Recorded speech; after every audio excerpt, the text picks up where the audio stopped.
Hello friends, कैसे हैं आप। स्वागत है आप सभी का वे टू BHU चैनल में। आज हम लोग देखेंगे BHU एमएट एग्ज़ाम 2020 के सॉल्व पेपर को, जो आज अभी सुबह हुआ है। तो देर न करते हुए शुरू करते हैं वीडियो।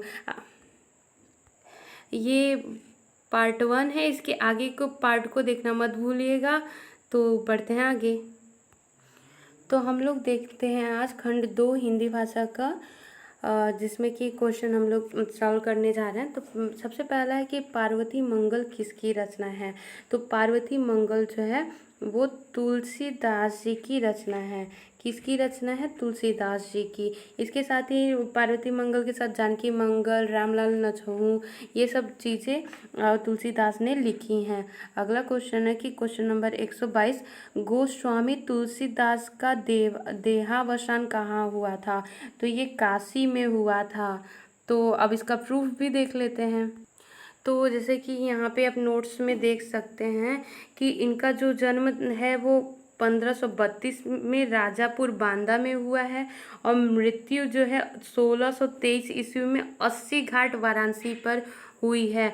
तो इस तरीके से वाराणसी को काशी भी बोलते हैं, बनारस भी बोलते हैं। तो इस तरीके से इसका आंसर जो हो जाएगा वो वाराणसी हो जाएगा। जो अगला क्वेश्चन है वो है कि निम्नलिखित में से किसकी रचना फणीश्वर नाथ रेणु की है। तो जो इसमें से मैला आंचल है वो फणीश्वर नाथ रेणु की रचना है। ये एक आंचलिक उपन्यास है जो कि फणीश्वर नाथ रेणु ने लिखी है। ये क्वेश्चन बार बार रिपीट हुए हैं, तो इस पे ध्यान दीजिएगा। अगला जो क्वेश्चन है, शेखर एक जीवनी किसकी रचना है। तो ये बेहद ही प्रसिद्ध रचना है। शेखर एक जीवनी अज्ञेय जी की है। ये सच्चिदानंद हीरानंद वात्स्यायन अज्ञेय की यह रचना है, शेखर एक जीवनी। अगला क्वेश्चन है, चंद्रगुप्त नाटक की रचना किसने की थी। तो जयशंकर प्रसाद ने चंद्रगुप्त नाटक की रचना की थी। और इसी जो नाटक में है, इसमें ये कविता है कि अरुण यह मधुमय देश हमारा। ये कविता इसी का एक भाग है, जो कि BHU के BA पार्ट्स का एक सिलेबस में भी ये एक कविता समाहित है। अगला क्वेश्चन है कि निम्नलिखित में से कौन सा आग का पर्यायवाची है। तो यहाँ पर उत्तर हो जाएगा अनल। अनल जो है वो आग का पर्यायवाची है। अगला क्वेश्चन है 127, कौन सा उत्थान का विलोमार्थक है। तो उत्थान का पतन विलोमार्थक है। अगला है कि मोटापा किस प्रकार का संज्ञा शब्द है। तो मोटापा जो है वो भाववाचक संज्ञा शब्द है। अगला क्वेश्चन है, नीलकमल में कौन सा समास है। तो नीलकमल में कर्मधारय समास माना जाता है। और अगला है 130 का, नीलकंठ में कौन सा समास है। तो यहाँ पर यह जो है वो कर्मधारय भी हो सकता है और बहुव्रीहि भी हो सकता है, लेकिन इसमें बहुव्रीहि पर ज़्यादा चांसेस ज़्यादा हैं श्योर होने के, क्योंकि नीलकंठ में बहुव्रीहि में क्या होता है कि दो शब्दों से मिल करके जब तीसरा अर्थ दे तो वहाँ पे बहुव्रीहि समास होता है। जैसे कि नीलकंठ, नीला है कंठ जिसका, तो वो कौन है, तो वो भगवान शिव है। तो इस तरीके से ये दूसरा ऑप्शन होने का चांस ज़्यादा है। अगला है कि 131 में कि अनमोल में कौन सा उपसर्ग है। तो अनमोल उपसर्ग क्या होता है, उपसर्ग हमेशा आगे शब्द के आगे लगता है। तो ये मोल शब्द एक अपना अर्थ दे रहा है और इसके आगे अन लग करके यहाँ पे उपसर्ग बना है, तो अन यहाँ पे लगा हुआ, तो अनमोल इसका तीसरा उत्तर हो जाएगा। अगला है कि 132वां, फारसी किस वर्ग की भाषा है। तो फारसी जो है शतम वर्ग की भाषा है। अधिकांशतः बच्चे अरबी लगा कर आ गए हैं, लेकिन ये गलत है। तो अब इसका हम लोग सही व्याख्या देख लेते हैं।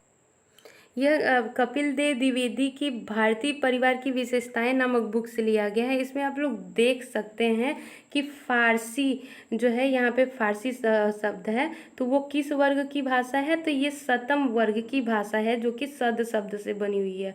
तो इसका उत्तर इसने पूछा है कि कौन से वर्ग की है, तो ये शतम वर्ग की है, और ये फारसी यहाँ शब्द है। तो इस तरीके से यह शतम वर्ग।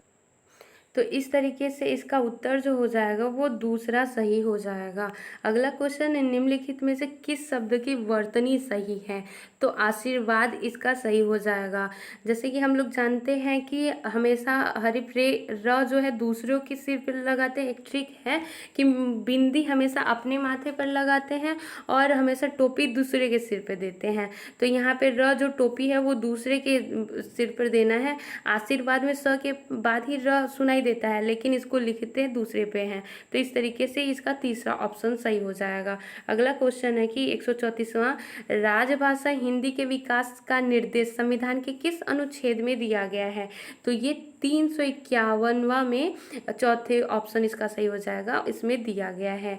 अगला है कि 135 का कि आखेड़ शब्द किस प्रकार का शब्द है? तो आखेड़ शब्द जो है वो तत्सम शब्द है। तो इसकी भी व्याख्या देख लेते हैं हम लोग। यहाँ पर आप देख सकते हैं कि ये तद्भव वाला एरिया है, ये तत्सम का है। तो इसमें से आखेट आखेट जो है वो तत्सम में आता है। ये आखेट शब्द यहाँ पर ये तत्सम में आता है और इसका तद्भव जो होता है वो अहेर होता है। अहेरिया बोलते हैं ना, जो कि आखेट करता है उसको अहेरिया बोलते हैं। तत्सम का अर्थ होता है जो संस्कृत में जो शब्द उसी के समान ले लिए गए हों वो तत्सम होता है, और तद्भव उससे जो उत्पन्न हुआ हो। तो अहेर शब्द जो है वो तद्भव है और आखेट तत्सम शब्द है। अगला जो क्वेश्चन है वो है कि 136वां, कृतज्ञ का विलोम है। तो कृतज्ञ का अर्थ होता है जैसे कि किसी पे उपकार हमने किया तो वो दया मानता है, मतलब अपने आप में कृतज्ञ मानता है। लेकिन उसका अपोजिट विलोम क्या होता है? कृतघ्न। आपका उपकार न मानने वाला क्या कहलाता है?